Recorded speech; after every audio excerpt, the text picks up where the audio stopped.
I'm just going to give a brief introduction to Smartest for those of you that aren't familiar with us. So, formed in 2001 originally as an aggregator for independent renewable generation, and then that was joined in 2008 by our supply business. So that was effectively as an off-taker for that independent renewable generation. So buying and selling renewable energy and renewable energy certificates is very much at our core. We're now one of the largest suppliers in the UK for power. So much so actually that if you Google Smartest, now we're at second only to Smartest dog breeds. So we're doing pretty well now. We're getting gradually better. In terms of the future, so whatever we do in the future, it's going to be very much continue to revolve around the customer relationships, the TPI relationships that we've harnessed over the years. We're looking at product development, particularly around technology and data, because that's really going to be fundamental to everything we do going forward. And all of this is underpinned by our parent company, Marubeni, who've been invaluable to us over the past few years in what's been obviously turbulent years for customers, TPIs, suppliers alike. It's been a really unusual few years, and obviously having that support of a large company gives us that ability to have bankability, but still be small enough as a company to be agile. So, looking at some of the changes within the industry, there's an ongoing consultation of the greenhouse gas protocol, and there's going to be two particular big changes there, looking at more granular tracking of emissions data, and the other one is a greater emphasis on time and location bidding zones, as I know. We look at big groups like the RE100 that are asking customers to have a particular vintage of their REGOs. They need to be from assets built within the last 15 years. And then we've got the UK Green Builders Council, and they're advising their members towards hourly matching bundling of REGOs. So with these kind of changes and other changes that we're seeing generally at the moment, it's really starting to lead the way that customers think and act around their purchasing of renewable energy and purchasing of renewable certificates. The other big impact has been REGO prices. So anyone here who is responsible for buying or selling REGOs will know they've grown an awful lot in the last few years. Admittedly, they've just come off a little bit in the last year.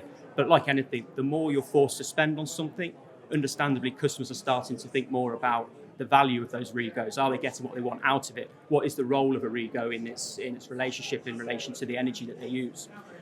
So like I say, lots of different factors there. So when we look at what we call a scale of greenness, and if we start right on the near side to me here, you've got an additionality corporate PPA, additionality being, are you being directly responsible for bringing new renewable generation onto the grid? And that's a really difficult thing for customers to do because you've got so many issues and barriers in the way in terms of price, the duration of the contract, credit, so you need to be investment grade credit, volume risk. And although some of these things like tenure duration have started to decrease a bit, it's still really not accessible for most customers.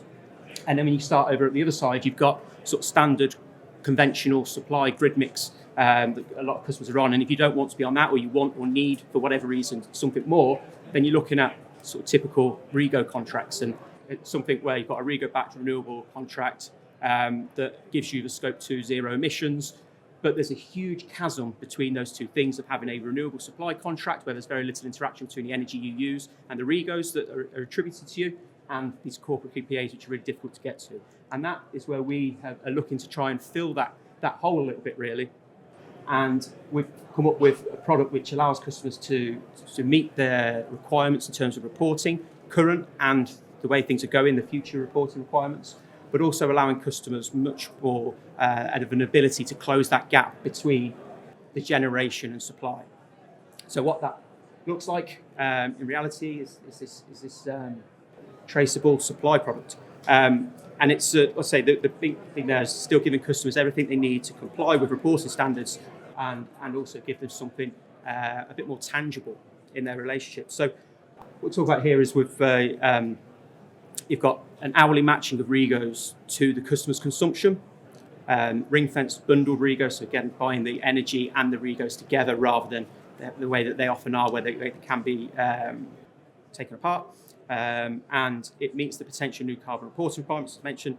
The big thing that is going to be of interest to a lot of customers here, and in particular at higher levels within organisations, is it delivers this carbon-free energy score, which some of you may be familiar with, something that Google have particularly championed in the last couple of years. And it's giving that ability to look at what you use, when you use, and what generation is occurring at that time. So if you've got a very heavily overnight load, and all your regos that are being attributed to your contractor from solar, then you know in reality that there isn't much of a linkage there, that you've just looked and you've used 10 gigawatt hours and you've got 10 gigawatt hours worth of regos. So can you bring that gap aligned? And we've done this, we've been for a trial with a few customers, and they are, the trial's gone really well, and it starts to have a lot more conversations then with energy buyers, sustainability managers, whatever that role is, and the people above them as well. Then the customers get a digitised customer experience along with our partnership on this with Granular Energy.